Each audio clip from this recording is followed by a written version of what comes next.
Bem-vindos! O episódio de hoje conta com um grande apoio da nossa querida Pranarom. Escolhemos um óleo essencial que é mesmo um dos meus favoritos e é um óleo essencial muito limitado. Optámos pelo óleo essencial de Rosa Damascena porque queremos mesmo trazer aqui uma componente de muito, muito amor e muito acolhimento para o tema que trazemos hoje. Como vocês já podem ver, vamos falar aqui sobre prevenir a perda gestacional e também o que é esta perda gestacional, seja do ponto de vista emocional, seja do ponto de vista da medicina tradicional chinesa. Sim, já temos alguns episódios sobre o tema.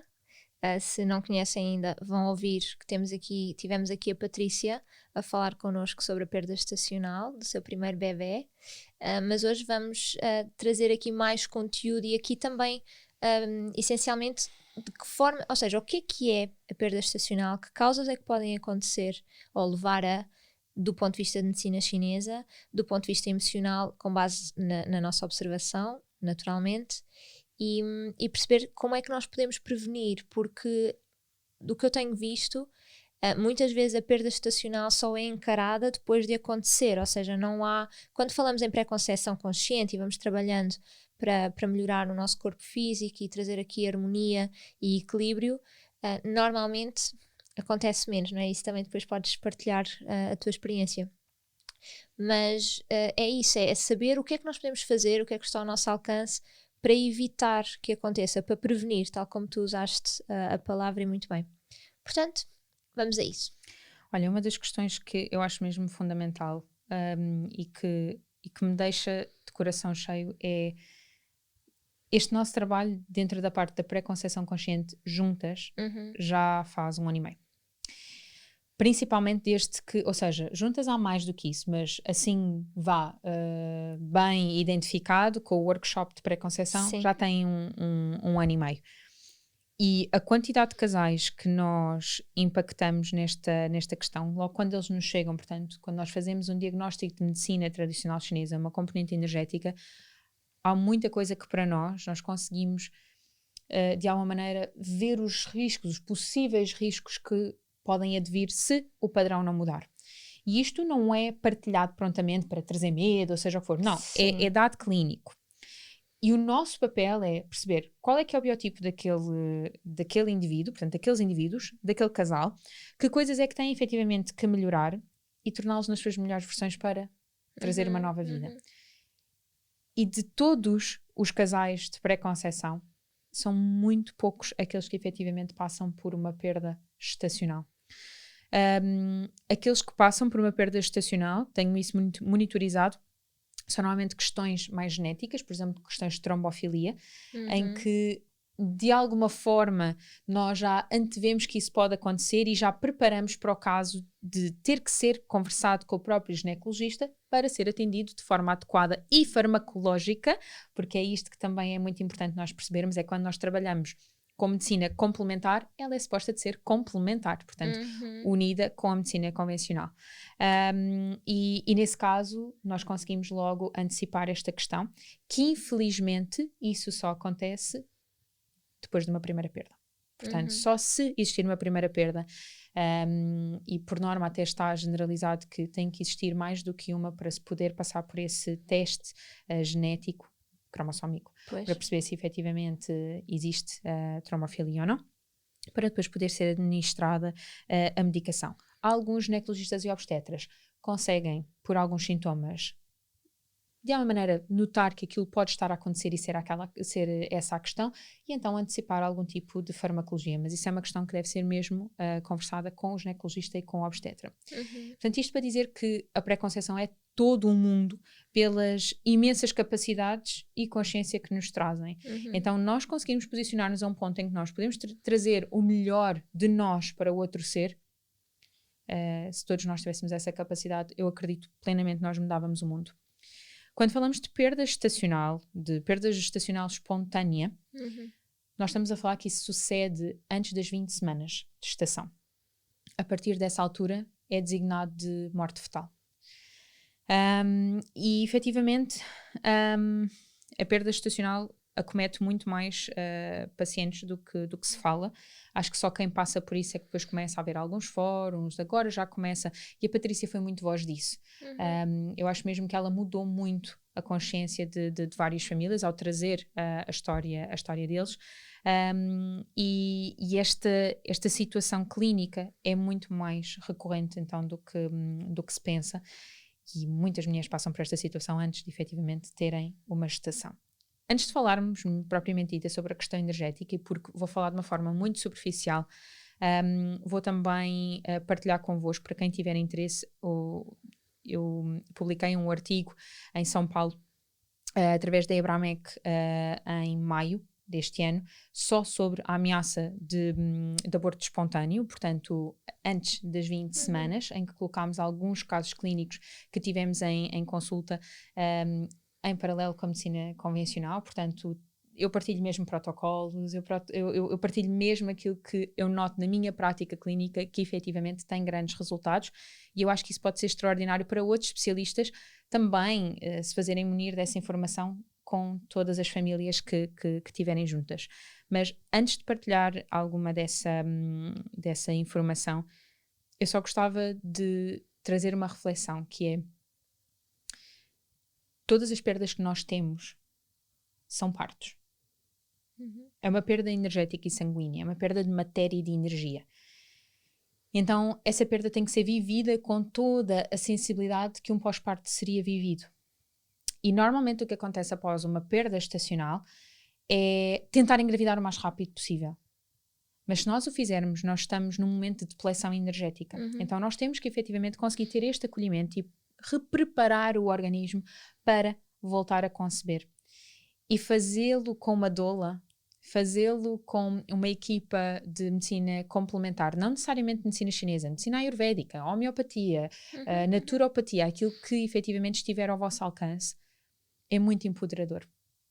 E cada filho que nós perdemos é um filho. Faz parte da nossa árvore genealógica. Então acho que só estas duas consciências já nos levam a um outro patamar de consciência muito, muito, muito grande sobre este tema. E é o que faz com que seja bastante difícil, não é? É muito fácil algumas mães trazerem em consultório que: pois, mas a minha dor não é válida, então e aquelas mães que perdem o filho no momento do parto? Se calhar é pior. É a experiência de cada um. Pois, claro. Não há forma de conseguir dizer o que é melhor e o que é pior, porque é um filho, e um filho dói sempre. Sim. Eu uma vez vi uma partilha, ainda antes de ser doula, muito antes, de um casal que tinha tido uma perda gestacional, e em que a mulher dizia que o meu marido, eu estava na cama, muito, muito triste, e a chorar, assim, numa catarse emocional, e que o marido trouxe um ramo de flores, colocou numa jarra e ficou junto a ela a dizer: estás a ver aquelas flores? Elas vão morrer em breve, vamos aproveitá-las enquanto elas estão vivas. E ficaram assim, só a contemplar a vida, não é? E também há um bocadinho falámos da impermanência. É mesmo isto, é viver, não é? Vida e morte faz parte, e é muito difícil na nossa sociedade ainda, é verdade. Sim. Olha, ias dizer uma coisa, desculpa.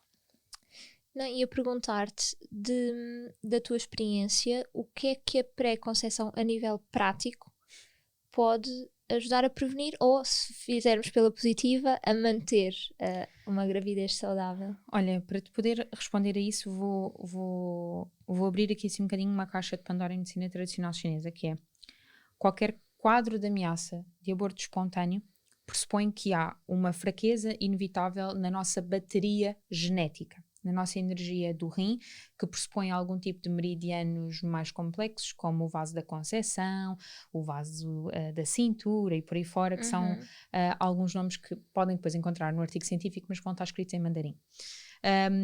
E a verdade é que podem ter essa grande falha nessa bateria energética, ou podem ter uma falha na componente de pós-natal. Ou seja, o pré-natal é a nossa bateria genética. O pós-natal é tudo aquilo que está ao nosso alcance da forma como nós nos alimentamos. E uma das coisas que me deu maior gozo, e não interpretem mal a adrenalina que eu sinto ao falar destas questões de ginecologia e obstetrícia, foi ao recolher tantos dados, eu apercebi-me que possivelmente 80% dos casos, e isto foi mesmo algo que eu notei. Factual. Sim, foi um range de 80% dos casos deve-se a uma falha de pós-natal. E isto, por um lado, é impactante porque nós notamos então que então nós alimentamos-nos pessimamente, nós temos um péssimo estilo de vida e isto é responsabilidade nossa. E nós podemos pensar assim, meu Deus, eu acabo por ter impacto direto na forma como o meu organismo se sente e como ele concebe e recebe e preserva a vida. Eu prefiro olhar para estes 80% dessa forma, mas traduzir em que bom que eu tenho responsabilidade, eu agora posso mudar e ser capaz de preservar vida. Porque efetivamente quando existe uma alteração direta na bateria da vida, é muito, muito difícil conseguir que o organismo se estabilize minimamente.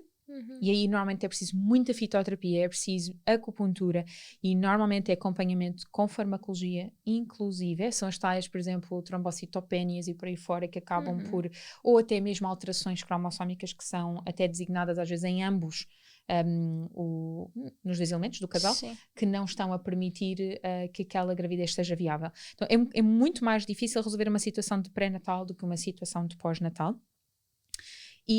E na medicina chinesa nós designamos isso como as ameaças, nós dividimos entre as ameaças de aborto do aborto inevitável.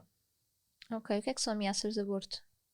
As ameaças de aborto são os pacientes que, por exemplo, podem ter perdas de sangue e que nós, mediante a forma como a situação está a acontecer, ou mediante o tempo em que chegamos até, por exemplo, à consulta com o ginecologista obstetra, nós conseguimos ter um tempo de intervenção para evitar aquele aborto. Ok? E já tive várias situações em consultório de se conseguir, e de alguns ginecologistas e obstetras têm a feliz oportunidade de trabalhar em paralelo, eles conseguirem mudar a medicação ou conseguirem colocar medicação a tempo de evitar aquela perda. Eu opto muitas vezes por não mexer no primeiro trimestre com questões de fitoterapia, a menos que tenham começado na pré-conceição, ok? Porque aí existe uma grande premissa que é, aquele bebê nasce com uma determinada configuração energética. Se eu já trabalhava nessa configuração energética, eu posso mexer nela. Se aquela paciente grávida entra no meu consultório, está de 4 semanas de gestação e já sofre de perda gestacional, eu não vou mexer. Eu estou completamente à vontade para trabalhar com acupuntura, com fitoterapia, embora eu saiba o que fazer. O correto, o ético, é eu entregar isso também à componente de medicina convencional. Porque eu não trabalho o suficiente com aquela pessoa há muito tempo para conseguir saber qual é que vai ser a reação do próprio organismo. E possivelmente os ginecologistas e obstetras já. Não é? Portanto, daí eu gostar tanto de trabalhar as coisas em pré-conceição. E isto para dizer que nas ameaças de aborto espontâneo nós podemos mexer em muita coisa. Em medicina chinesa nós falamos em muita metáfora. Então, por exemplo, existe uma expressão que a tradução é feto irrequieto.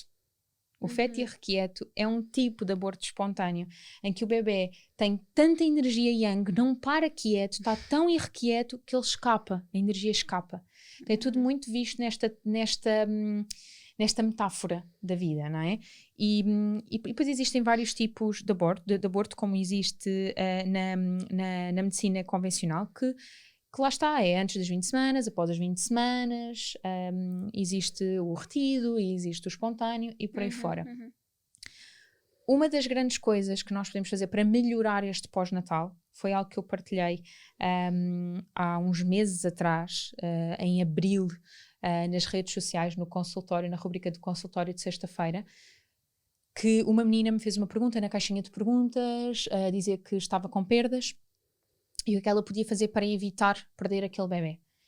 E depois quando eu coloquei algumas coisinhas, mas inevitavelmente acabei a conversar bastante com ela por mensagem privada e por conta dos poucos tópicos que eu tinha colocado, possivelmente entre 15 a 20 pessoas mandaram-me mensagem naquela altura a dizer que ou tinham acabado de ter uma perda, ou estavam novamente numa gestação e já tinham tido outras perdas, ou também estavam a perder sangue. Então, de repente, nós olharmos para a caixa de entrada e termos tantas pessoas que estão a passar por situações similares, há coisas que nós não conseguimos fazer. Não dá para dizer, venham todas em consulta neste instante, porque nós não conseguimos fazê-lo. Sim. Então eu senti mesmo necessidade de colocar, e vou pegar no telefone porque tenho essas coisinhas guardadas, de alimentos que são importantes retirar, coisas que são importantes permitir na nossa alimentação e na nossa vida.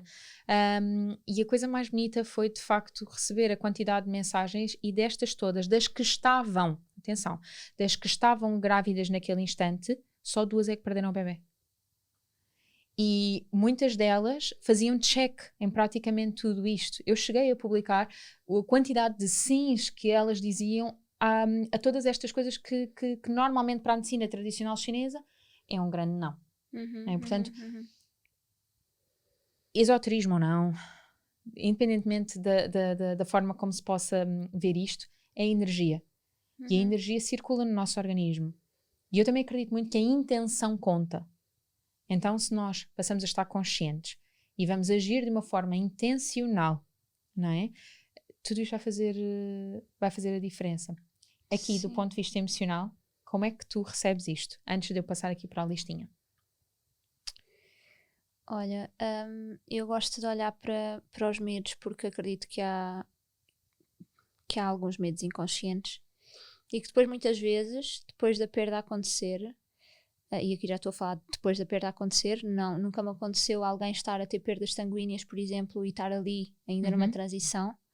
Portanto, quando eu acompanho casos de perda estacional, é pós a perda estacional, excepto a Patrícia, que acompanhei durante, não é? Então, e casais que tenham esse historial recorrente? Eu estou a é apenas um. Que é o que estás a acompanhar agora? Sim, que teve 2 ou 3 perdas seguidas, e foi maravilhoso, porque agora na última sessão, nós já estamos a fazer algumas sessões há alguns meses, e ela só me chegou, estava a passar pela 3ª perda. Ok. E agora na última sessão, é assim mesmo emocionante, porque ela, super assertiva, que não estava nas vezes anteriores, a dizer, e agora isto determinada situação que tinha acontecido com a família, a dizer, isto agora aconteceu e eu não tenho a mínima dúvida de que eu andava a negar a minha família, mas a minha família é maravilhosa. E de repente ela disse aquilo e eu fiquei, ouviste o que acabaste de dizer? E ela, sim. Ok. E eu senti que alguma coisa mudou ali. Então, do que eu tenho observado, medos inconscientes do próprio receber este bebê, de aceitar a maternidade, a parentalidade, e às vezes pode não ser da mulher. Ok? Às vezes é quase um desalinhamento de alguma forma entre o casal, em que um está mais pronto e o outro ainda não está pronto, e há assim uma tensão, quase não sei se é agora, e depois a perda acontece. E isso pode ser muito estranho para quem está a ouvir, mas é o que é. Sim. Enfim. Medos da relação com a mãe, ou seja, a relação com a minha mãe é tão má que como é que eu posso ter um filho? Má / desafiante, não é? Sim, claro. Tão conturbada. A questão também às vezes é mesmo físico, bioquímico, déficit de vitaminas, algumas carências nutricionais, que depois, com a medicina chinesa ou com a naturopatia, se percebe, não é? O que é que estava ali, que podia estar a dificultar a implantação. Às vezes a fecundação até acontece, mas depois a implantação não, a nidação. Então são estes ajustes de alimentação, de fitoterapia, dietética e tudo isso. Ou então questões um bocadinho mais profundas, que ao nosso ver estão relacionadas com... Ia dizer outra coisa, que estão relacionadas com esta bateria do rim, não é? Que, portanto, a nível genético precisam de um outro tipo de auxílio, mas nós vamos trazer esse tema adiante, que é sobre a reprodução assistida, em que, portanto, isto de facto torna-se um padrão, não é possível resolver de um ponto de vista complementar, e então nós precisamos aqui de uma ajuda para conceber. Nunca tive um casal desses, nunca fiz um acompanhamento em que tenha havido perda estacional e se tenha percebido de, pronto, ok, temos mesmo de recorrer à ajuda. Eu tive de 2. Ela tinha facilidade para aborto espontâneo e ele tinha uma baixa contagem espermática, ou seja, primeiro que acontecesse era difícil, não é? E portanto, ele ficava muito nervoso, só com o facto da responsabilidade de estar não é, em cima dele, portanto, acabou por, talvez com algum tempo as coisas tivessem sido diferentes, mas para o tempo deles, que era o tempo deles e isso deve ser respeitado, foi importante nós estarmos com eles neste processo de reprodução assistida. Sim. Olha, eu vou fazer assim alguns tópicos. Razões pela qual, do ponto de vista da medicina tradicional chinesa, isto pode acontecer dentro dos fatores que estão associados à nossa responsabilidade. O excesso de trabalho condiciona, ok? Portanto, ele condiciona o descanso que é necessário à revitalização do organismo. O excesso de exercício físico também desmorona gravemente a energia yang do nosso organismo. Depois, às vezes não é o exercício excessivo, é treinos, por exemplo, demasiado longos, atletas de alta competição com treinos bidiários, por exemplo, portanto, isto é um padrão frequente. Doenças crónicas, dieta desregulada, já vou falar aqui de algumas questões dentro da dieta, eles levam efetivamente a um déficit de força e de nutrição do próprio bebê. Problemas emocionais, por exemplo, todo o foro associado à insegurança e ao medo está intimamente ligado com o componente transgeracional e hereditariedade e está presente na nossa energia da bateria que nasce connosco. Ok? Portanto, tudo o que tu estás a dizer está designado. Sim, sim. Pode soar estranho, mas está designado por várias ciências. E a questão mais de preocupação, de raiva, de frustração, de ressentimentos, eles, na verdade, originam depressões e originam bloqueios de energia no nosso organismo que não permitem, efetivamente, que haja uma boa evolução. Deixa-me só dizer uma coisa, é que quando falamos desta questão da responsabilidade outra vez, não é? Muito facilmente cai-se na culpa de, então foi culpa minha, então eu tenho um problema, não, é quase, então o meu medo causou isto. Não é de todo assim, até porque os medos que existem são inconscientes, portanto se nós tivéssemos todos os medos à consciência, nós podíamos escolher, não é? E fazer algo sobre eles.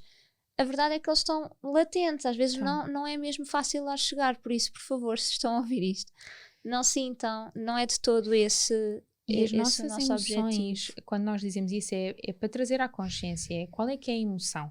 O que é que a emoção diz? Onde é que eu posso, se calhar, ir mergulhar e perceber o que é que isso quer dizer para eu me compreender e para mais tarde poder receber um bebê com outra consciência, com outra capacidade, não é?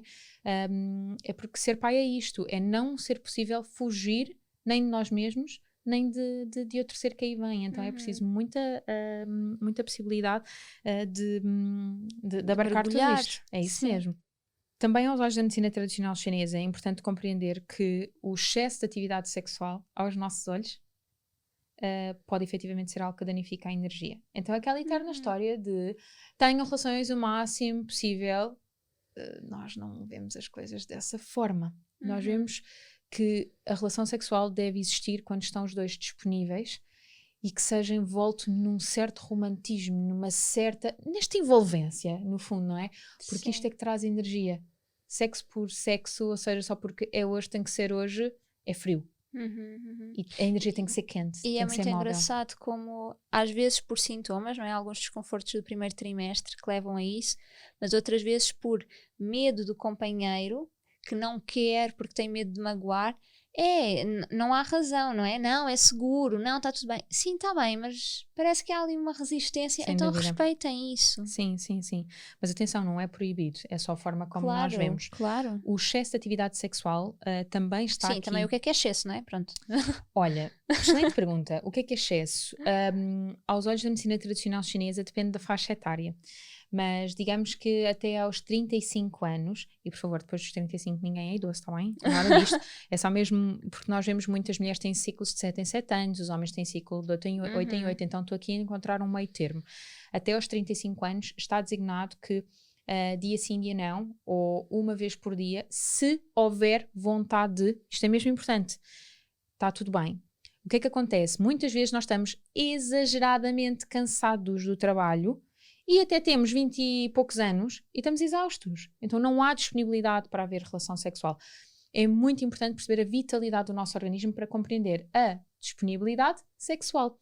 Caso contrário, nós vamos buscar essa energia à nossa reserva, à nossa bateria com a qual nós nascemos. E isso vai desencadear um déficit. Ok?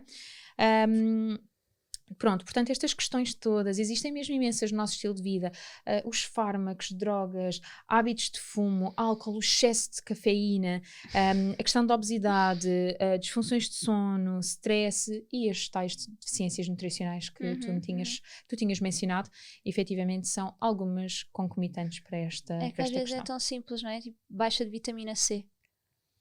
E outras, Sim. exatamente. Eu gostava, só aqui, então, desculpem, para retirar coisas assim muito rápidas que eu tinha colocado no post e que é efetivamente importante. Sim. Retirar. Tu vais anotar? Não, eu vou ver se... Não, eu vou ver se tocamos todos os pontos que queríamos. Pronto, retirar.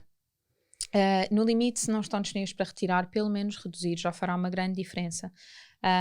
Industrializados e processados, lácteos, eu sei que isto é um tema e tanto, mas efetivamente pelo menos o leite, pelo menos os iogurtes, para nós é uma energia de muita mucosidade, portanto ocupa espaço onde o único espaço ocupado deveria ser do nosso bebê. Faz com que a energia seja descendente no momento em que a energia é para cima, não é? É para desenvolver. Lembrei-me de uma questão. Diz. Queres que pergunte já? Ai, sim. Por causa da... Não, continua, eu já pergunto. Só para não te interromper o raciocínio, desculpa. Ok. Os açúcares, limitar o consumo de açúcares, porque é muito fácil nós termos pacientes em consultório, por exemplo, que consomem uma série de frutos secos, como por exemplo as passas, os arandos, por aí fora, tâmaras e tarará, mas são açúcares naturais e stevia e aquilo, não, mas são açúcares, portanto cuidado, não é? Limitar o consumo de farináceos a um bom pão, não é a história de retirar o pão de todo, mas um bom pão, fermentação lenta. Já temos excelentes marcas, temos a Gleba, temos a Pachamama, temos a Miolo. Temos a Vagarinho, em Sintra. A sério, tem marcas incríveis e se vocês forem, no final disto tudo, vocês vão perceber que aquilo que o vosso corpo pede é que vocês cuidem de vocês e sejam a vossa melhor versão, ok? Óbvio que faz todo sentido levar isso a um bebê. Sumos de fruta, principalmente os sumos ácidos, por exemplo, um sumo de laranja todos os dias pela manhã. Quantas laranjas é que leva ao sumo? Cuidado. Claro que isto, eu estou a generalizar bastante, isto tem que ser visto de paciente para paciente, mas tudo o que é ácido é uma energia que efetivamente não é interessante para o nosso organismo. E depois também temos que atender à estação do ano, porque se calhar temos muito mais capacidade para consumir mais fruta, por exemplo, na primavera-verão, do que propriamente no outono e inverno. Portanto, no outono e inverno se calhar vamos precisar de umas especiarias, se calhar vamos precisar de uma fruta mais cozinhada e isso vai ser interessante. Existe uma que é pera cozida, já que estamos a falar aqui de fruta cozida. Pera cozida cria também bastante mucosidade no nosso organismo, é uma coisa muito interessante, por exemplo, quando temos tosse muito, muito seca, por exemplo, e temos que hidratar, ajuda bastante. Então vocês têm que ter só isto em consideração, e há mesmo muitos pacientes que são viciados em pera cozida. Cuidado com o excesso de especiarias, porque existem algum tipo de pacientes que acabam por ser mais suscetíveis a esta questão, e quando nós falamos de especiarias, nós falamos de tudo o que é excessivamente quente, e aqui está incluído obviamente o álcool e o tabaco, que nós vemos como picantes, está bem? Portanto, cuidado com as canelas, cuidado com as pimentas, cuidado com o tabasco, cuidado com o excesso de cruz, já falei de vários alimentos crus para trás, o sushi está incluído, por exemplo. E aqui nos quentes, a manteiga de amendoim, está bem? Eu já tive mesmo muitas pacientes com esta questão da manteiga de amendoim e eu sei que depois deste episódio estar no ar vocês vão dizer, pois é, comigo aconteceu, diga que foi comigo. Pronto, fica já aqui, está bem? Manteiga de amendoim é mesmo uma questão. O que é que nós devemos então preferir? Legumes de boa qualidade, idealmente cozinhados, boas sopas, idealmente de acordo com a medicina tradicional chinesa, a sopa vem depois do prato principal, mas o facto de vocês comerem sopa, desde que comam sopa, é o mais importante. Fazer bons pequenos almoços quando sentem que têm fome pela manhã, Se no vosso caso o jejum intermitente é algo que faz sentido, façam. Se é algo que efetivamente é penoso, não é para fazer, ouçam o vosso organismo. Esta história de agora o jejum estar na moda, e embora eu também tenha um excelente feedback dele e o prescreva, não é adequado a todos, está bem? Portanto, há uma premissa que é: com fome come. É tão simples quanto isso. Comer boas leguminosas como o grão, o feijão preto, o feijão frade, são alimentos muito ricos na energia do rim. A mesma coisa com as algas, mas cuidado para quem tem problemas de tiroide, porque aqui a alga não é interessante. Muita atenção a como está o vosso intestino. O vosso intestino deve estar saudável quando vocês engravidam. Por exemplo, se nós temos tendência à diarreia, há fezes moles, as fezes são pastosas, não são moldadas, a própria energia do baço já está a dizer que está débil. Não é? Não é diferente. É das coisas mais interessantes que eu tenho aprendido contigo. É dizer que é mesmo, não é? É mesmo. e reparem, vocês têm aqui um outro sintoma que também diz que há déficit de energia do baço, que é quando as fezes são às bolinhas. Também há déficit de energia do baço. E também há ressequimento de líquidos orgânicos. Então vocês têm que lubrificar o intestino e melhorar o movimento peristáltico, não é? Portanto, existem essas duas questões. E depois irmos buscar alimentos que tenham então este formato do rim ou do útero. O caju cru, por exemplo, é super interessante, mas cuidado com a quantidade outra vez. E o abacate. E a questão do abacate também não é para fazer 3 tostas com o abacate inteiro. Não, é um bocadinho. Atenção, vocês têm espaço para comer o abacate noutras ocasiões. Se há hemorragia, não treinem. Se há hemorragia, não tenham relações sexuais. Tenham atenção àquilo que o vosso corpo está a dizer, porque aquilo que ele pede é que vocês tenham atenção e não cometam excessos. E quando vocês se respeitarem e tiverem tempo para albergar esta energia dentro de vocês, este bebê permanece, não é? Mas qualquer bebê que efetivamente já tenha estado dentro de vocês é vosso filho, e essa vida deve ser honrada. Ok? Volto aqui a reforçar porque é muito difícil estar a ouvir um tema como este e lá está, não estar a sentir responsabilização ou culpa, ou seja o que for, e achar que aquela vida vai ser esquecida, e não vai, nunca. E a perguntar-te sobre a progesterona. É muito importante para muitas pacientes. A progesterona aos olhos da medicina tradicional chinesa, e é algo que eu também falo no artigo. Nós vemos a progesterona como a energia na sua máxima plenitude. Então, quando nós tonificamos a energia do baço, que coloca para cima, portanto que torna a energia ascendente, nós na verdade também estamos a desencadear isso diretamente. E essa é a razão pela qual nós também conseguimos espessar o endométrio. Então, uma das... É tudo pescadinha de rabo na boca. Mexes numa coisa, tá. É o sistema endócrino. Sim. Uma das especialistas ginecologistas e obstetras que nós trabalhamos, ela é muito mais focada na área de fertilidade, embora também seja obstetra, e é muito engraçado porque ela sabe quando as pacientes estão comigo, porque também mencionam logo a fitoterapia e por aí fora, e se for preciso, nós a seguir conversamos sobre o tema, e ela até me pergunta: faz sentido eu dar isto? Ou qual é que é o efeito secundário se eu der isto? E eu não me importo nada de explicar. E não me importa nada de retirar alguma fitoterapia se eu notar que, por exemplo, vamos colocar progesterona, porque é completamente desnecessário eu estar a dar uma fórmula que vai fazer a mesma coisa que outra. E não é por ser mais que é melhor. Acho que vocês já me conhecem e sabem que não é essa a minha forma de ver as coisas.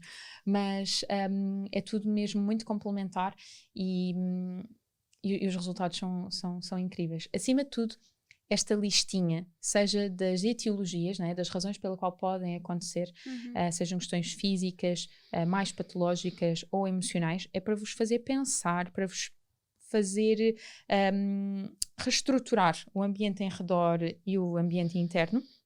E estas dicas também de dietética, porque são coisas que estão ao alcance de todos, e nem todos têm possibilidade de fazer uma consulta, seja de medicina tradicional chinesa, seja com uma doula, seja com uma naturopata, com uma homeopata, ou o que for, e podem lá estar a passar por situações neste preciso momento e conseguirem já fazer alguma coisa, não é? Sim. Catarina, o que é que tu achas que é o maior ensinamento de um bebê que passa por uma situação destas? Qual é que é o maior ensinamento para os pais? Porque nós acreditamos ambas que qualquer bebê que vem traz uma mensagem, tem um propósito, não é? E eu acho que essa é a forma mais bonita de perceber que isso tem um impacto direto naquela família, e por isso tu tivesses que dar voz a esse bebê, o que é que ele diria? Olha, quando fizeste a pergunta, eu estava a pensar em ameaça de aborto, e aí o que eu acho que este bebê diz é: por favor, mãe, cuida de ti. Depois, se houver mesmo perda estacional, eu acredito que... Primeiro, eu acredito que há bebés que precisam simplesmente almas, que precisam simplesmente ser acolhidas. E o tempo é uma percepção que nós temos que é mental, não é? Porque no universo não existe tempo. Se nós pensarmos na vida espiritual, não existe tempo. Isto é uma criação nossa. Então, às vezes é só mesmo isso. É chegar, ser concebido com todo o amor que podia ser, estar o tempo que precisa para depois poder seguir. Ou porque a nível de matéria o corpo houve alguma malformação que era incompatível com a vida e, portanto, precisa de sair um bocadinho e ficar à espera de um novo corpo com todas as potencialidades que precisa e merece, e depois volta a encarnar. Eu acredito nisso. Ou então não, ou então vem só precisar de ter este quentinho e depois segue a sua viagem. Mas é importante honrar, sim, sempre. Honrar não só a vida, ou seja, a vida deste bebê que existiu, também honrar a morte, esta passagem, mas também honrar tudo aquilo pelo qual estes pais estão a passar e a viver, porque também acredito que pode ser das primeiras oportunidades para algumas pessoas sentirem verdadeiramente alguma coisa. Por isso é assim... Sim, eu faço sempre uma pergunta e terminamos com esta questão para quem infelizmente já passou por isto, que é: este bebê vai voltar? Não é? Porque eu durante muito tempo acreditei que quando esta vida cessa, esta alma já foi. Esta alma pertence ao nosso primeiro filho. E qualquer uma que venha é uma alma nova, com outras 300.000 infinitas possibilidades. Mas eu também já senti, assim como algumas famílias, que parece que aquela alma volta. E isso é perguntar à família. É perguntar à família. Nós somos meros espectadores e mexemos em muito pouca coisa, porque a magia é toda feita por vocês. E esta consciência, esta intuição, este instinto, só a família que tem. Sim. Então pensem um bocadinho, esta alma vai voltar, e de qualquer uma das formas, honrem. Escrevam uma carta ao vosso filho e expliquem o que aconteceu e o quanto os amam. Obrigada. Esta Rosa Damasceno ajudou aqui para fazer aqui um bom fecho, e até ao próximo episódio. Obrigada, até já.